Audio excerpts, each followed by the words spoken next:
첫 번째 기조 강연은 조남재 한양대학교 교수님께서 국가 글로벌 경쟁력과 데이터의 글로벌 경쟁력이라는 주제로 준비하고 계십니다. 첫 번째 무대 큰 박수로 교수님을 모셔보도록 하겠습니다.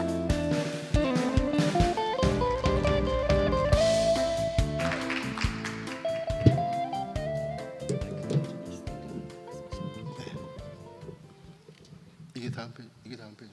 네. 안녕하세요. 반갑습니다. 이 자리에 현장에 계신 대단한 전문가님들도 많이 계시고, 또 우리 정부에서 또 강대원 실장님도 오시고, 또 진흥원의 윤혜정 원장님도 계시고, 우리 야놀자의 김 대표님도 계시고, SK에서 경제연구소에서 오신 김지현 님도 계시고, 또 신한카드의 안본부장님도 계시고, 또 발표하시는 분들도 보니까 제가 아는 분들도 계신데, 대단하신 분들 많이 계신데 저를 기조강연으로 불러주셔가지고 굉장히 영광입니다. 저는 학교에 있는 사람이어서 현장의 소식은 여러분들이 저보다 훨씬 더 잘 아시기 때문에 원론적인 이야기를 몇 가지만 말씀드리겠습니다. 이 비즈니스 101이라고 하면은 경영학 공부를 하는 모든 사람들이 아는 기본적인 지식에 해당하는 것을 가리키는 과목을 비즈니스 101이라고 그러거든요. 비즈니스 경영학 과목을 조금이라도 들어본 사람은 누구나 접하는 그런 모델 중에 하나가 여기 BCG 컨설팅 그룹에서 만든 BCG 매트릭스라고 하는 건데요. 이 매트릭스의 기본 개념은, 이걸 제가 다 설명드리려고 하는 게 아니고, 기본 개념은 사업을 해서 좀 잘 벌고 있는 사업이 있으면 이 세상에 시간만큼 무서운 게 없다 그러잖아요. 시간이 지나면 아무리 경쟁력이 있는 기업도 시장이 변하고, 소비자의 취향이 변하고, 기술이 변하고, 제품이 변하기 때문에 그게 적응을 해서 나가지 않으면 안 되는데, 그래서 돈을 잘 벌고 있는 사업을 캐시카우라고 하는데, 그 캐시카우에서 만들어지고 있는 사업을 토대로 해서 투자를 해야 되는데, 현재는 크지 않지만 시장이 빠르게 성장하고 있는 시장에 이미 스타의 잠재력을 보이고 있는 기업이나, 아니면 앞으로 스타가 될지도 모르지만 어떻게 될지 모르는 저 퀘스천 마크에 있는 그런 사업에 투자를 해서 미래의 캐시카우로 만들어내야 된다.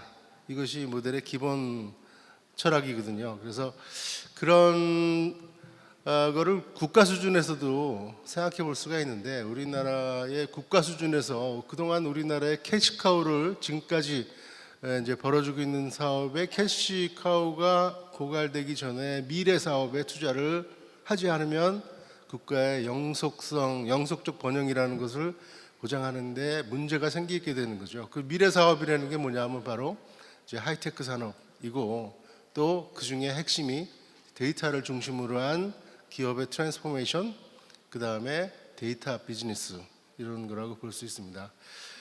비즈니스 101에서 가르치는 또 하나 중요한 모델 중에 하나가 있는데요. 이것도 개념이 간단합니다. 우리가 지피지기라는 말을 하는데, 내가 가지고 있는 장점, 능력의 장점, 한계, 이런 거 이해하고 우리가 어떤 위험과 도전에 처해 있는지, 미래에 어떤 기회가 놓여 있는지를 잘 파악해야지 올바른 결정을 할 수 있고, 그것이 미래 그 기업의 운명을 결정한다는 것이거든요. 이것도 국가 수준에서 생각을 해볼 수 있습니다. 우리가 가지고 있는 데이터 트랜스포메이션, 디지털 트랜스포메이션, 그리고 데이터 비즈니스에 있어서의 강점이라고 하면, 아마 그동안 지난 짧은 시기에 우리나라가 이제 고도 성장을 하는 과정에서 굉장히 성공적인 그 산업 경제를 만들어냈습니다. 그런 경험을 가지고 있는 나라가 많지 않잖아요. 이 경험이 우리에게 굉장히 중요한 자산이 될 것이다 하는 거고요. 또 한편으로는 지금 이제 판이 다시 바뀌고 있습니다. 그죠? 산업 기술에서 디지털 기술로 판이 바뀌고 있기 때문에, 판이 바뀌고 있으면 위협과 기회가 동시에 등장하게 되기 때문에, 이 판이 바뀌는 곳에 잘 적응을 하면 그것이 기회가 되는 것이고 잘 적응하지 못하면 엄청난 위협이 될 거라는 겁니다. 우리가 가지고 있는 또 하나의 이제 기회, opportunity라고 하면 그거는 우리가 지금 다른 나라들보다 여러 가지 면에서 굉장히 다이나믹 코리아라 그러잖아요. 앞서가려는 마음이 있고 또 여러 가지 디지털에 대한 시도가 이루어지고 있고 또 부분적으로 성공하고 있다는 거죠. 여기에는 안 썼지만 우리나라의 굉장히 중요한 스트렝스 중에 하나는 바로 여러분들이 계시다는 거라고 저는 생각이 됩니다. 그래서 여러분들이 우리나라 미래 먹거리를 만드는 성장 동력. 우리 한양대학교 이야기를 해서 죄송한데 한양대학교의 캐치프레이즈가 지금 그 엔진 오브 코리아라고 돼 있거든요. 여러분들이 바로 그런 그 미래 먹거리를 만드는 엔진들이시라고 다 생각이 됩니다. 자, 그럼 이런 상황 하에서 우리가 지금 세상이 돌아가는 걸 보면 우리가 알고 있는 거의 모든 산업, 제가 속해 있는 교육 산업에서부터 교통 인프라, 그다음에 금융, 제조업, 문화관광, 그다음에 공공 서비스, 또 보건의료, 환경, 에너지, 우리가 생각할 수 있는 거의 모든 중요한 산업의 토대가 데이터가 되어가고 있고 데이터 기반의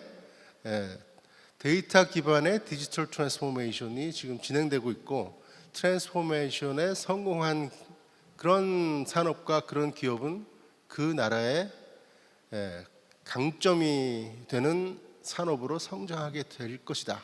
이런 것이 저만의 생각이 아니고 지금 모든 전문가들의 생각이죠. 그리고 또 다른 측면으로 보자면 우리 시대를 선도하는 테크놀로지들이 있습니다. 이 테크놀로지가 인공지능도 있고 또 라지 랭귀지 모델, 제너러티브 AI에서부터 그 다음에 그 3D 프린팅에 기반을 둔 제조업의 변화, 그 적층 가공이라고 하는 애디티브 매니팩처링, 그다음에 신종 이동 기술, 드론이 운을 띄워가지고 미래에는 이제 도시, 항공, 교통까지 얘기가 되고 있는데 이런 거에 이르기까지 또 오후에 발표해 보니까 이제 로보틱스 회사의 사장님도 계신데 이런 모든 것들이 전부 다 데이터에 기반을 두고 있습니다. 그럼 이런 것들을 우리만 알고 있냐? 우리만 알고 있는 게 아니고 이런 것들이 국가 경쟁력의 핵심이 될 것이라는 것을 다른 나라들도 많이 알고 있어서 일본에서도 디지털청을 만들어서 지금 일본이 디지털 한 발짝 뒤로 쳐져 있다라는 것을 일본 사람들도 잘 알고 있고요. 지금 굉장히 열심히 노력을 시작하고 있습니다. 제가 인도에 가서 저기 보면 중간에 글씨가 작아서 잘 안 보이는데 인도의 네스컴이라고 있는데요. 이게 일본의 IT 산업협회 또는 소프트웨어 산업협회 같은 곳인데 제가 행사장에서 같이 무대에 있었던 사람이 대왕 메타라는 사람인데 이 사람이 저 협회 회장인데 이분이 뭐라고 얘기를 하냐면 인도에서 0이 나왔다는 거예요. 0이라는 컨셉이 인도에서 나왔다고 얘기 들어보신 적 있으시죠? 디지털 세계에는 0과 1이 되어 있기 때문에 디지털 세상의 반은 인도가 주도한다. 이런 얘기를 하니까 여기 앉아 있는 사람들이 전부 다 일어나서 기립박수 하더라고요. 제가 옆에서 듣기에는 말도 안 되는 소리를 하고 있네. 그런데 그만큼 막 분위기를 업시키면서 지금 디지털에 매진을 하고 있고요.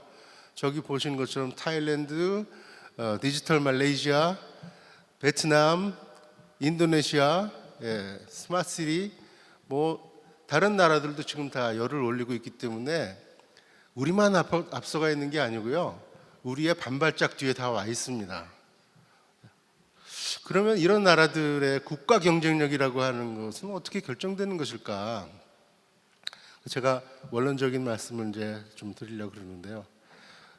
마이클 포터는 경영학 분야에 아주 굉장히 유명한 하버드 교수님인데 이분이 기업에 대한 연구를 하다가 만년에 국가의 경쟁력이라고 하는 것은 어떻게 결정되는가를 이제 궁금해서 그 주제로 관심을 조금 높여가지고 연구를 하셨습니다. 그래서 미국을 대상으로 연구하신 게 아니고요. 전 세계 각 나라들을 다 자료를 모아가지고 그 나라의 국가 경쟁력, 전 세계적인 경쟁력을 가지고 있는 산업은 어떻게 해서 탄생하게 됐을까? 그거를 연구했는데 그 안에 보면은 뭐 한국 사례들도 있습니다. 그래서 만들어낸 것이 저기 보이는 다이아몬드 모델이라고 하는 것인데요.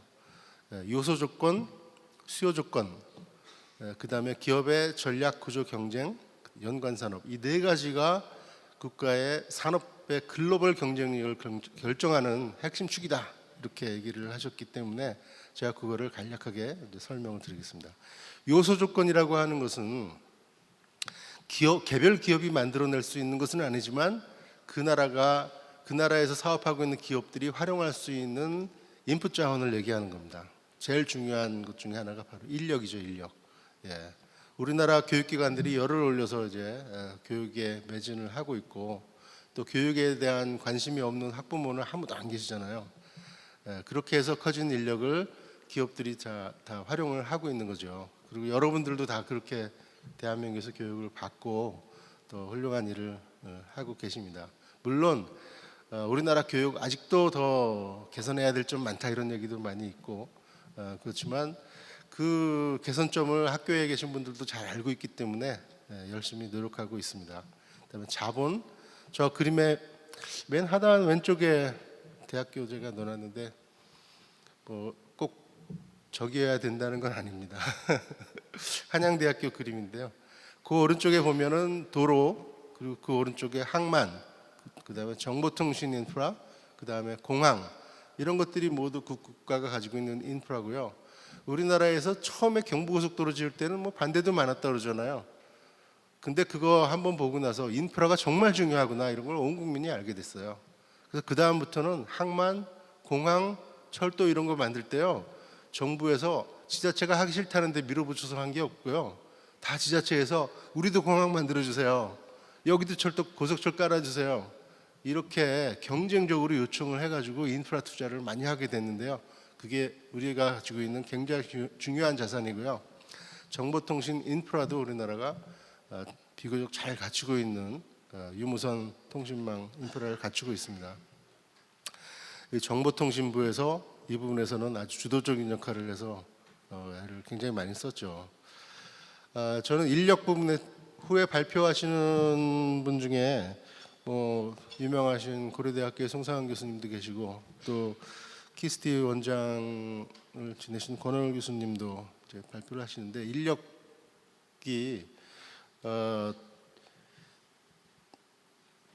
이 특정한 기술을 배워가지고 그 기술을 사용할 수 있는 인력을 가르치는 것도 중요하지만, 우리에게 중요한 것은 어떻게 가치를 창출할 수 있나, 어떤 문제를 해결할 수 있나, 여기에 초점을 두면 문제 해결할 수 있는 인력은 여러 가지 다양성을 특질로 가지고 있는 인력이 다 팀이 돼야 문제를 해결할 수 있다. 이것이 저 그림에 보시면 딜로이트 컨설팅에서 만든 그림인데요. 비즈니스 컨설턴트, 그다음에 아키텍트, 그다음에 데이터 사이언티스트, 그다음에 디자인 스튜디오, 이 사람들이 전부 다 나름대로의 장점을 가지고 있는데요. 이런 사람들이 다 골고루 커야 된다는 겁니다. 그래가지고 문제 해결을 해야 되는데, 학교에서도 컴퓨터 사이언스도 중요하지만 컴퓨터 사이언스 주변에 데이터 사이언스, 그다음에 인포메이션 애널리틱스, 그다음에 크리에이티브 디자인 띵킹 스페셜리스트, 이런 사람들을 키워내려고 다각적인 노력을 기울이고 있습니다. 인더스트리에서도 관심을 많이 가지고 계실 거라고 믿고 있습니다. 그 다음에 수요 조건인데요. 보통 우리 수요 조건, 좋은 수요 조건 그러면 물건을 만들기만 하면은 그냥 돈을 쌓아들고 그걸 사고 싶어서 기다리고 있는 고객들이 막 넘쳐나면 참 좋은 수요 조건일 거라고 생각이 되지만, 마이클 포터 교수님이 조사한 바에 의하면 좋은 수요 조건은 그게 아니고요. 눈높이가 높고 까다롭고 이런 소비자들이 많이 있어서 기업들이 끊임없이 노력하지 않으면 그 고객들의 니드를 충족할 수 없는 그런 고객들이 넘쳐나는 그런 시장을 좋은 시장이라고 정의를 했어요. 예. 그런 시장에서 살아남으면 그 시장에서 살아남은 기업 제품이 세계적인 경쟁력도 같이 가지게 된다는 거죠. 세계에서 가장 영화 산업에서 세계에서 가장 치열한 경쟁이 이루어지는 곳이 헐리우드잖아요. 그죠? 헐리우드의 인베스터는요.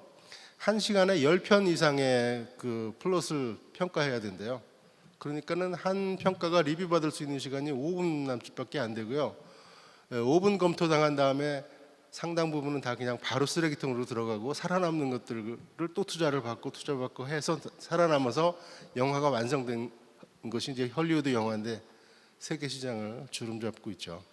우리나라 고객들도 까다롭기로 소문이 나 있어서 여러 가지 고객 컴피티션 저 밑에 보시면 경진대회도 일어나고 그러는데 뭐 특별히 제 생각에는 우리나라의 소비자들이 굉장히 교육받은 소비자고 까다로운데 그 중에서도 특히 우리나라의 주부님들이 굉장히 안목이 까다로워서 그 까다로운 안목을 토대로 해서 성장한 것이 우리나라의 유통산업의 성장이 아닌가 이런 생각이 듭니다.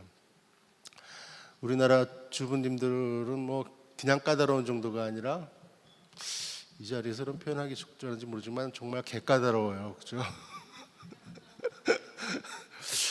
제 와이프가 쇼핑 갈 때 뒤에서 같이 따라다니면 편합니다. 그냥 아무 생각 없이 쇼핑 카트만 끌고 다니면 되는데요.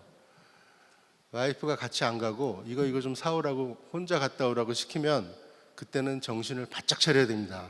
그죠? 유통기한도 확인해야 되고 브랜드도 확인해야 되고 그램수도 확인해야 되고 그런 거 잘못하면 이제 안 되니까 우리나라 이 까다로운 소비자들 때문에 우리나라의 유통산업의 역사가 굉장히 짧습니다. 예. 우루과이 라운드가 지나고 나서 이제 시장이 개방됐기 때문에 그 짧은 시간에 만들어진 이마트와 롯데마트, 홈플러스 이런 회사들이 100년의 역사를 가지고 있는 세계적인 유통기업 월마트나 까르푸 이런 데를 제치고 시장에서 위너로 살아남고 월마트와 까르푸가 이제 우리 시장에서 나갔잖아요. 그런데 그 이마트, 롯데마트도 그 다음에 온라인을 토대로 한 새로운 비즈니스에 엄청난 도전에 직면했고 최근에는 쿠팡이 거기에 또 스피드라는 거를 추가해가지고 로지스틱스 인프라스트럭처에 투자를 많이 해서 이 새벽 배송 이런 서비스가 추가되면서 쿠팡의 매출이 이마트의 매출을 앞서기에까지 이렇게 변화가 일어났는데 이런 것들이 모두 다 까다로운 소비자가 시장을 어떻게 키워내고 있는가 하는 것을 보여주는 것이 아닌가 이렇게 생각이 됩니다. 또 하나는 이제 기업인데요. 현명한 기업은 어떻게 만들어지느냐? 현명한 기업을 만들어내는 변수를 한 개 고르라면 그걸 경쟁이라고 한다는 거예요. 경쟁이 없는 곳에서 현명한 기업이 안 만들어지는 거죠. 경쟁이 치열하면 어떻게 살아남을까 끊임없이 고민을 하게 되고 그 고민 속에 살아남은 기업들이 세계 시장을 선도하게 된다는 것인데요. 다만 그 경쟁이 얼마나 치열하냐 하는 것은 치열할수록 나쁘지 않은데 공정한 경쟁이 돼야 된다는 거고요.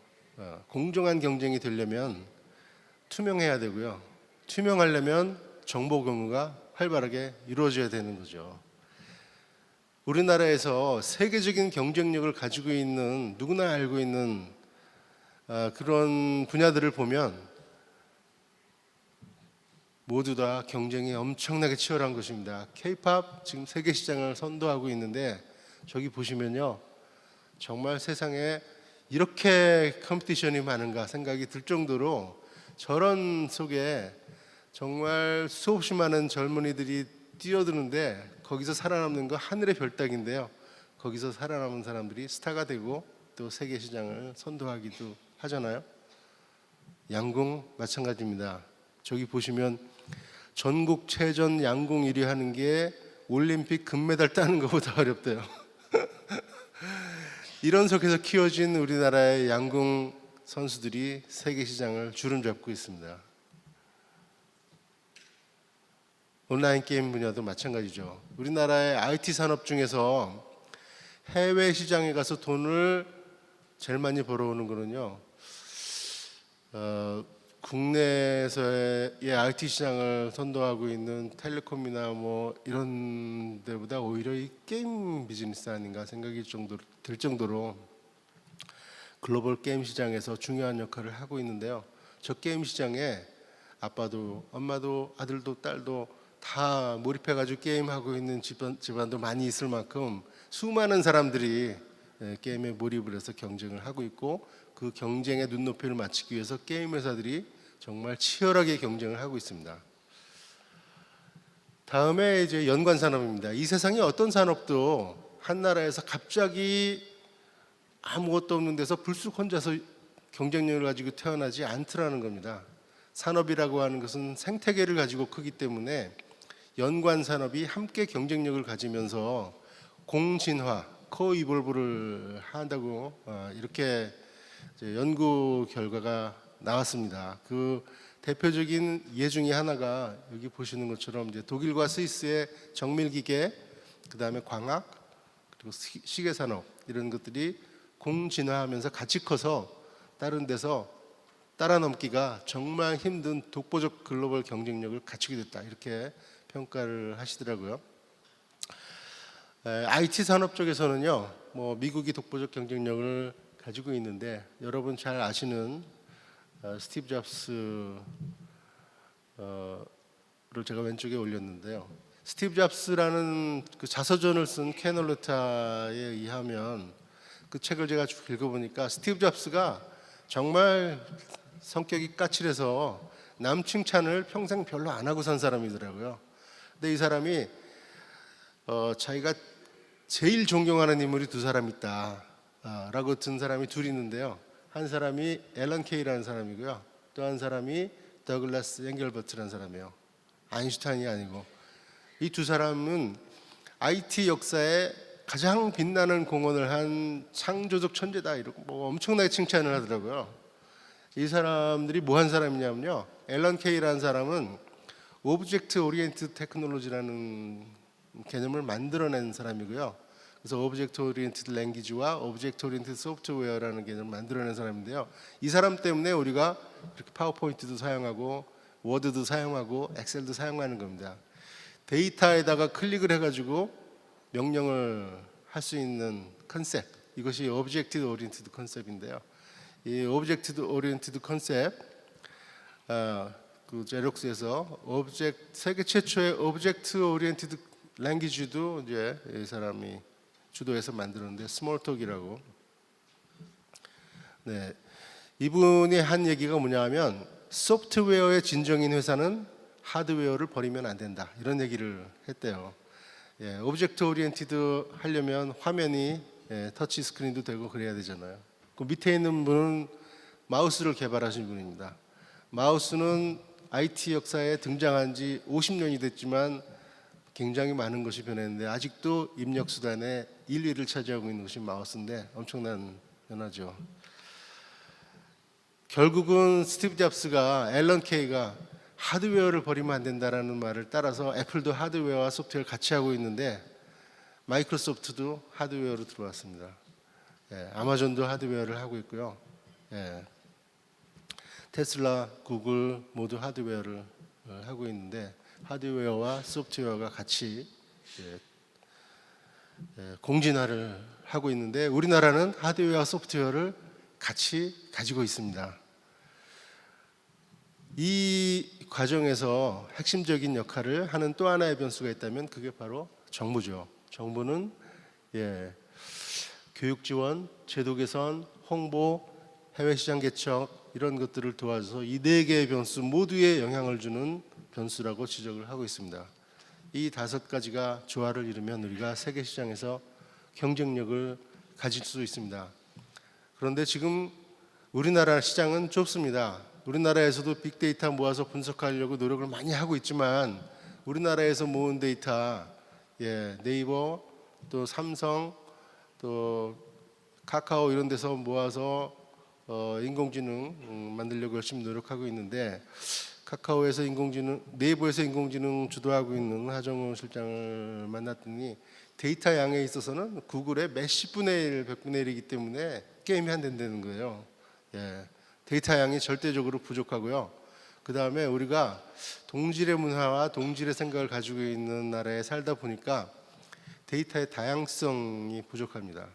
이거 보완하지 않으면 세계를 선도하는 인공지능 만드는 거 쉽지 않을 수 있다, 이런 얘기를 하고 있습니다.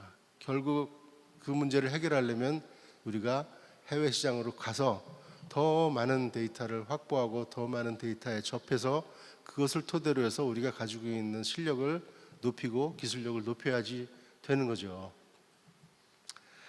그래서 우리가 가지고 있는 이 역량을 토대로, 그동안은 우리가 집중적으로 대규모 공장을 만드는 거 가지고 캐시카우를 만들었는데, 이제 여러분들처럼 창의적인 시도, 열정 이런 걸 가지고 있는 다수의 기업들의 노력이 미래의 경쟁력을 결정하게 될 것이다, 이렇게 보고 있습니다. 그래서 이번 컨퍼런스의 주제가 글로벌인데, 우리 세대, 여기에 계신 분들 중에서 제일 나이 어리신 분들하고 또 제일 나이가 연배가 있으신 분들하고 사실 몇 살 차이 안 나잖아요. 그래서 우리를 동시대인이라고 부르는 건데, 우리 세대에게 우리 아들과 딸 그리고 손자와 손녀를 위해서 우리가 해야 될 일이 뭐가 있냐 생각해 보면, 그 중에 가장 중요한 것 중에 하나가 바로 이 데이터를 글로벌라이즈 시키는 거 아닌가. 예, 데이터 글로벌이 그래서 우리 세대의 미션이다, 저는 이렇게 생각을 합니다. 오늘 컨퍼런스 통해서 여러분들 데이터 글로벌을 위해서 한 발짝 더 또 매진을 하시는 계기가 되어주시기를 부탁드립니다. 감사합니다. 네, 한양대학교 조남재 교수님께 여러분들 큰 박수 부탁드리겠습니다.